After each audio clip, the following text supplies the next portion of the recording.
World Network. And today's topic is comfort. And really, what we're talking about is how to comfort ourselves, how to feel comfort in times of difficulty and challenge. So, before we get started, let's take a minute or two to settle in and get present. Let's take a deep breath in through your nose and hold it. And imagine clean, crisp oxygen just flooding your lungs, flowing into your bloodstream, nourishing every cell, every organ, bringing vital life force. And as you exhale, exhale any negativity, any stress, any tension.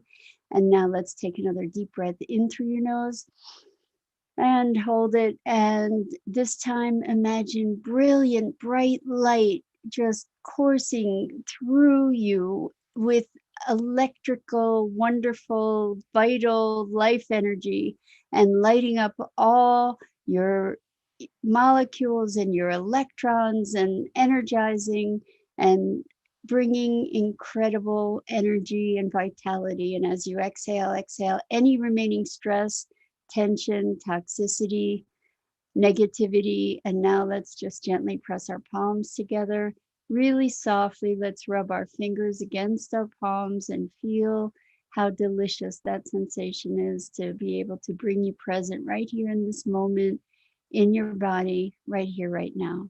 Welcome, welcome, welcome. It's great to be here with you.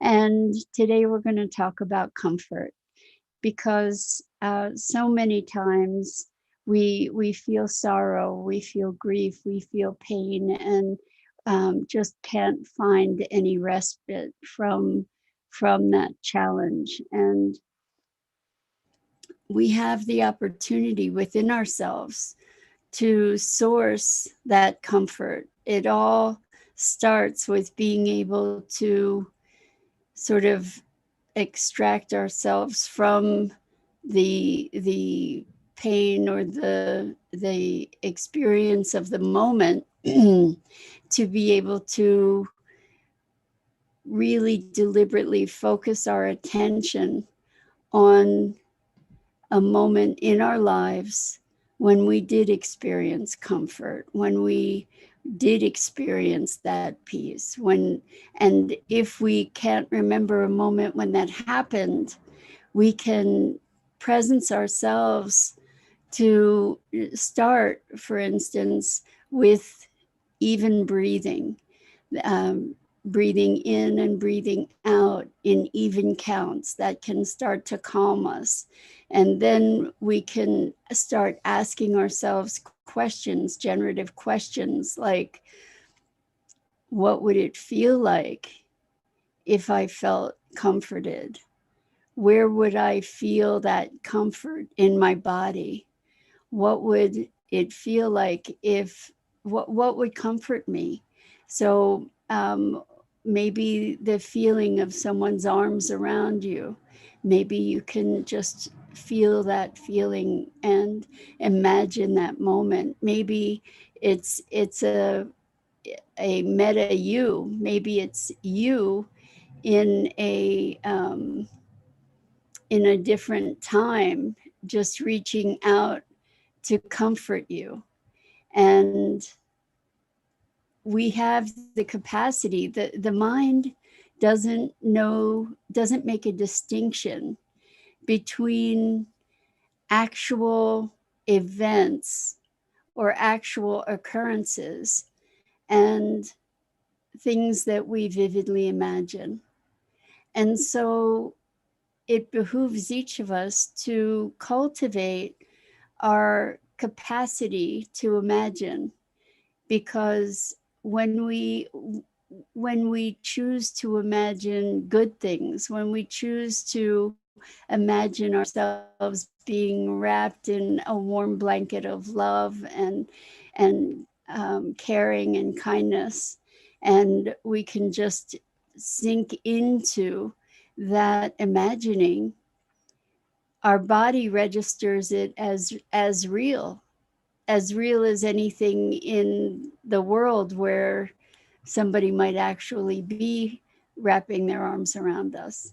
And so we can if we can give ourselves the presence to be able to sink in to these rich emotions, because we have this tremendous store of experience to draw from. We have a tremendous store of emotions that we have the ability to access truly at any given time. The thing that I'm thinking at the moment is that oftentimes in passages that feel difficult or sad um, or painful, we don't often allow ourselves to separate from that and care for ourselves. That's one thing. And the other thing is that sometimes, and this is such an interesting phenomenon, sometimes when people feel pain, they feel like they don't have a right to feel better. Good morning, Dido. Good morning. We're talking about comfort and how, good morning, Irma, and how we can bring comfort to ourselves through vivid imagination or remembrance. And so the thing is that, especially when we're sorrowful over a loss of a person, someone dear in our lives, we often feel that the only way that we can remember that person is through the pain that we feel. And so we hold on to that pain because we don't want to lose the person that the pain relates to. And the thing is that it's a false equation.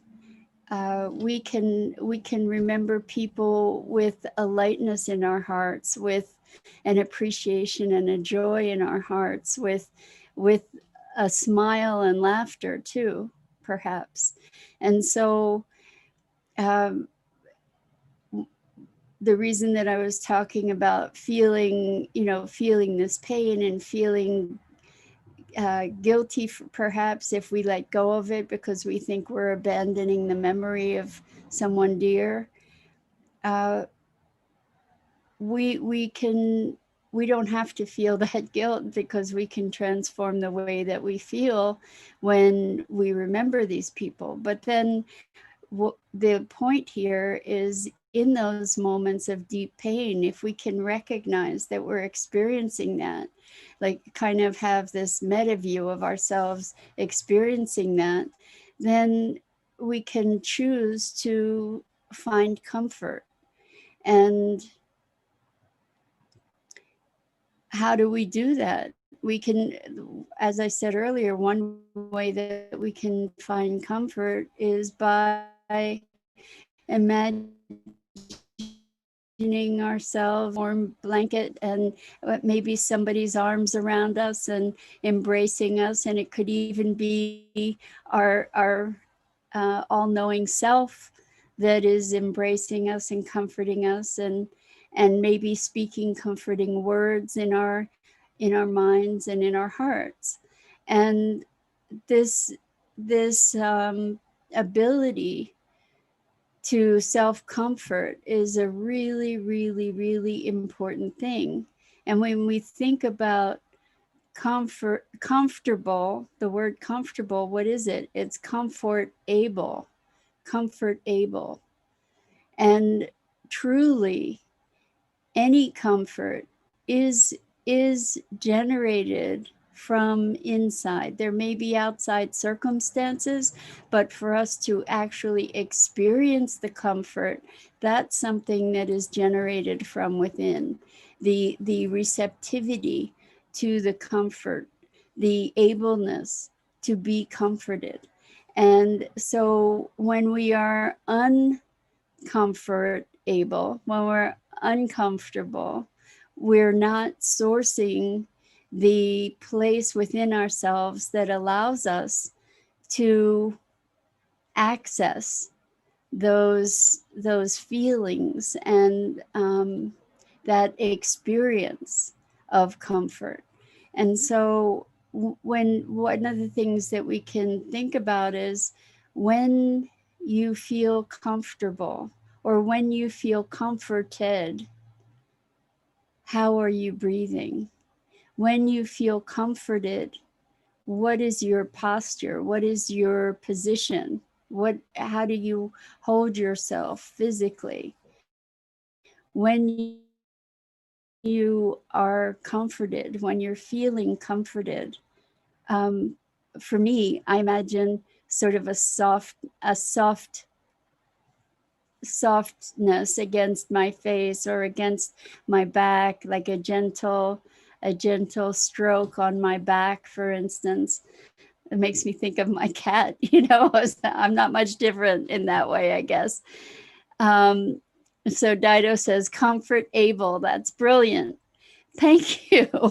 I've been thinking about this comfortable and uncomfortable, and what we get to do for ourselves is to cultivate our ability to experience and generate comfort for ourselves, especially I mean, we've all gone through a very, very challenging, disruptive, remarkable year. Rosalind says, good morning, Rosalind. Welcome, welcome. Rosalind says, I like that, comfort able. Yes. So we have so many skills and we have so many things that we put our attention to. How about if we put more attention to cultivating abilities and strengths that really truly support us? And so we all have had moments, even if they may be fleeting, of experiencing comfort. And it's not, again, comfortable. We talk about I'm comfortable, meaning something financial or material.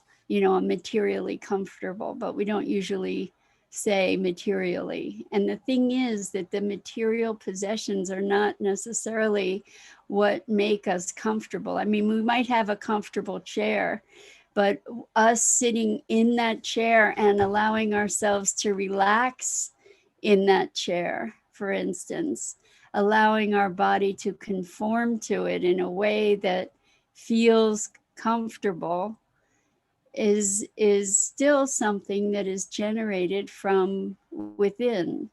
And so when when we're feeling um,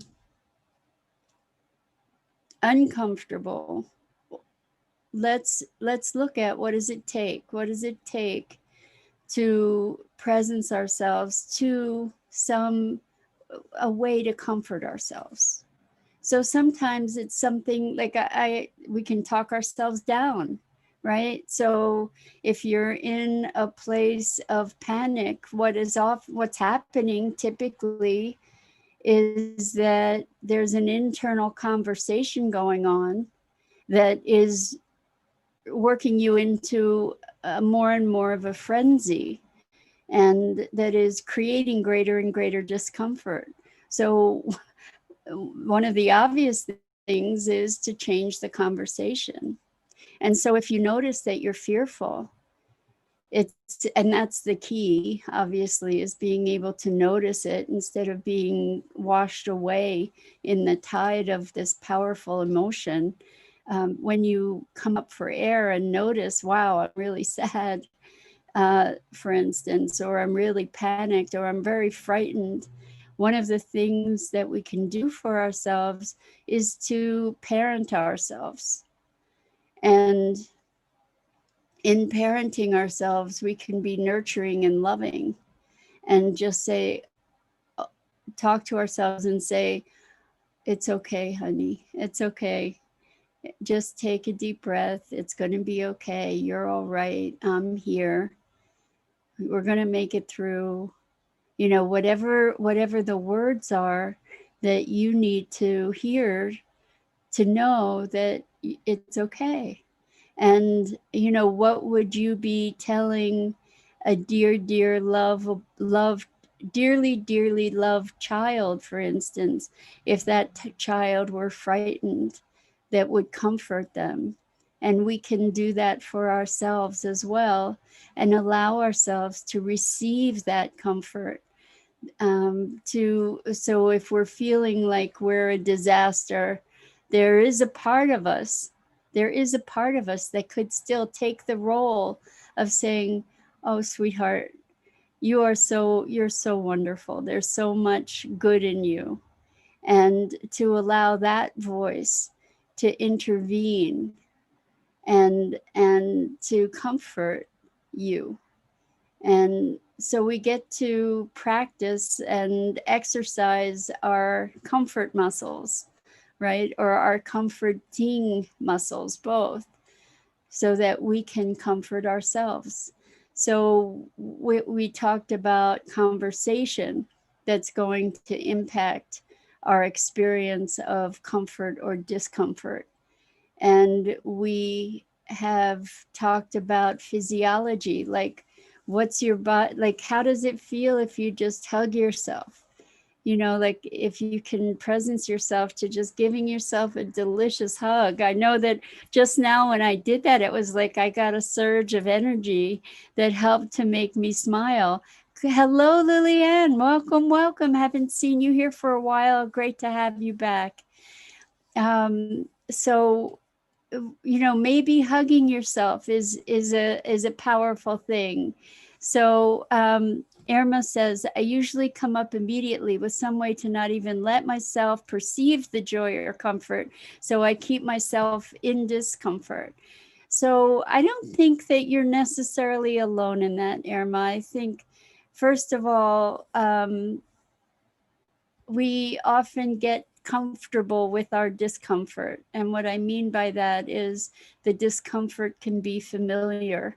And because it's familiar, sometimes we choose to stay in that because it's familiar. But even if I'm just going to say more practice, Irma, with you know, letting yourself perceive the joy or the comfort. So when maybe in the moment of being uncomfortable, there's a way to bring yourself back or bring yourself into this other emotion. So you can use your breath, you can talk to yourself with kindness and love and compassion. You can imagine being with somebody who has in your life been a source of comfort for you. And if you allow yourself to sink into being present with that person that gave you comfort, you can experience again. Um, so Liliane says, thank you. Haven't been many places, a lot going on in my life. Good to see you again. I know, Liliane, I know there's a lot going on, and I wish you grace and ease, and to all of us, you know, may we all experience grace and comfort and an ability to comfort ourselves in the times that are so challenging. And here's the thing, we get to give ourselves permission to take the time to give ourselves the comfort that we need. I'm talking about the comforting that we need, right? To ease our spirit and ease our soul, to be able to help ourselves to continue, you know, to reboot, to help ourselves to keep on keeping on. You know, sometimes we need reassurance, we need comforting, and we can reassure ourselves. The thing is that we get to step outside the loop of those patterns that are that are continually remaking the discomfort. Now, even if we feel physical discomfort, we do have the ability to comfort ourselves. And to, as we, like, let's say we're experiencing anxiety. And in the experience of anxiety, maybe, you know, our heart is racing. Maybe we're having shortness of breath or feeling like there's pressure on our chest or something. And we can bring ourselves perhaps into, and it's worth trying, into a state of comfort by speaking into that.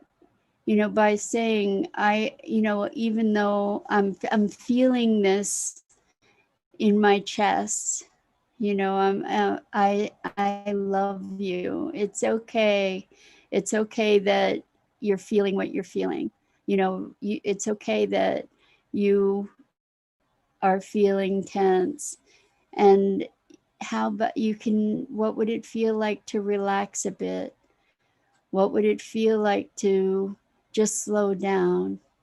And it's okay to do that. And you know, however you need to speak to yourself gently. Thank you, Rosalind. I am safe. Yes.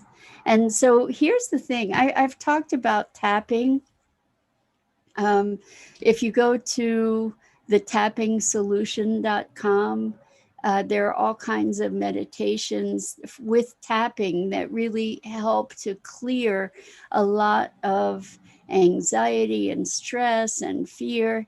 And the thing about it is, in the process of tapping, there are all these words that are spoken, and the idea ultimately is that I am accepting me for exactly who I am, where I am right in this moment.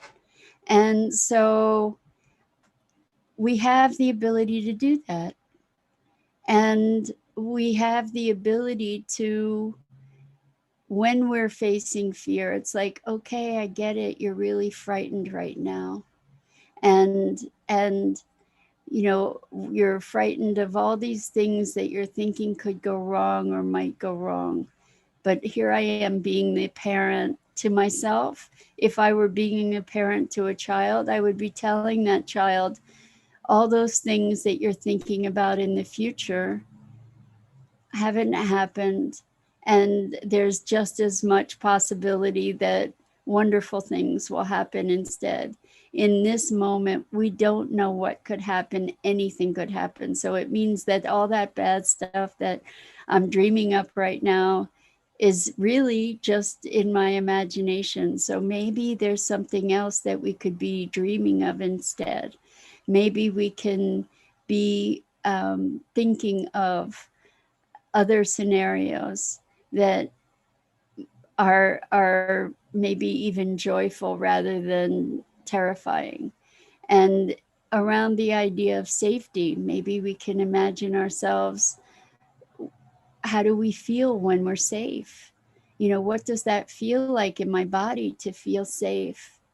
Well, what I notice is that if when I feel safe, my shoulders are more relaxed, and I breathe more deeply. And so if I notice that that's what happens when I feel safe in the midst of this panic, maybe I can just sort of allow myself to relax my shoulders or slow my breath, for instance. So we have so many resources at our fingertips and in our bodies and beings that we don't even recognize and remember. And that's really the crux of it, is remembering in the moments that we really need it, that we can comfort ourselves, that we can create safety for ourselves. And so perhaps because in the moment it might be really, really challenging to do that if we haven't already done that, and if we haven't already figured out how to do that effectively, maybe we can take some time to practice and become more comfort able. and actually practice what it is to access comfort and to comfort ourselves. Like what gives us a greater sense of ease.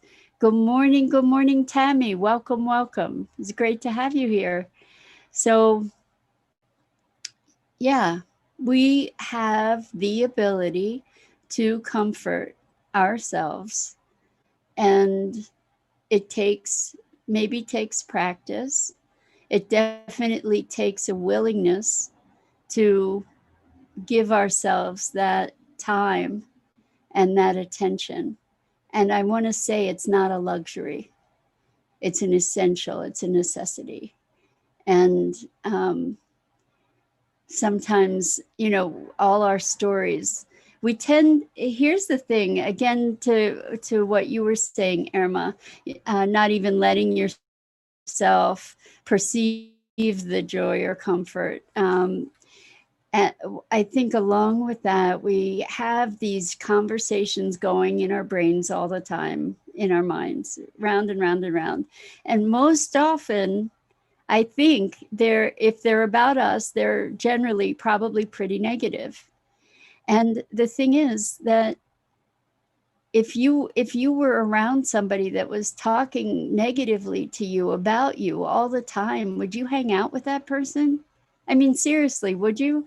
So why do that to ourselves? And so maybe we get to transform that. We don't this is not a prescription to beat yourself up for speaking negatively to yourself, because that just feeds the flame. It's like, oh, sweetheart, I hear these awful things you're saying to yourself. What can we say that, I mean, let's turn that around. Let's turn that around.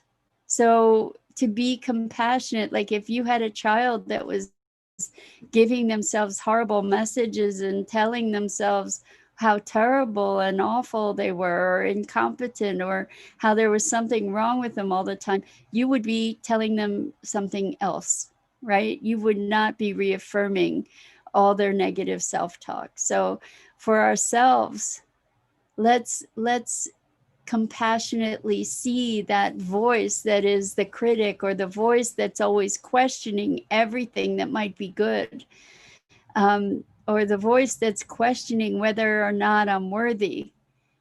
What, let's parent ourselves and nurture and nourish ourselves and heal ourselves, so that we can grow into the wholeness that is there for the taking.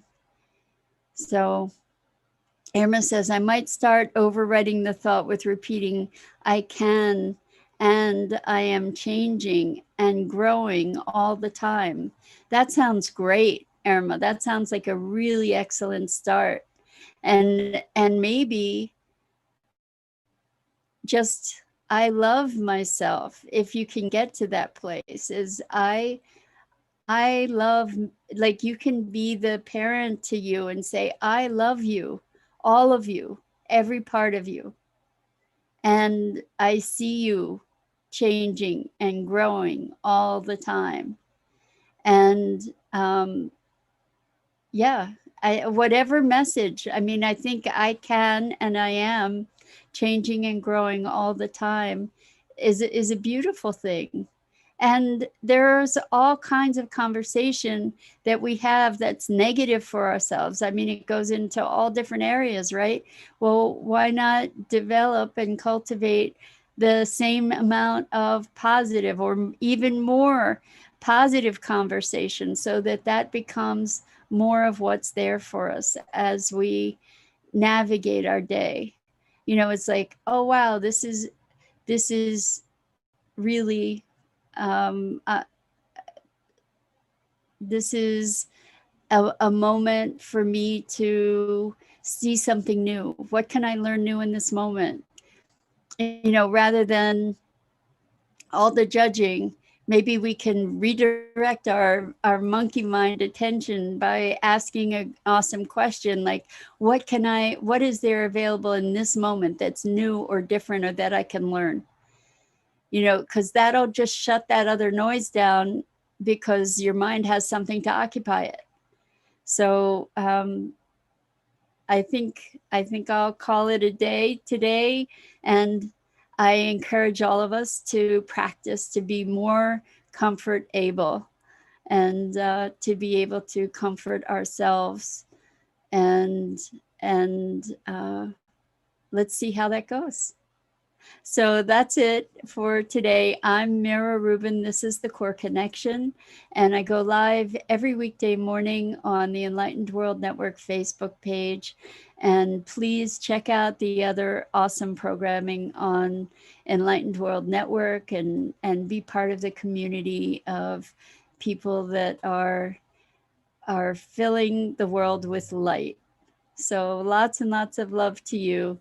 Until next time, hopefully tomorrow. I really look forward to being with you. Lots of love.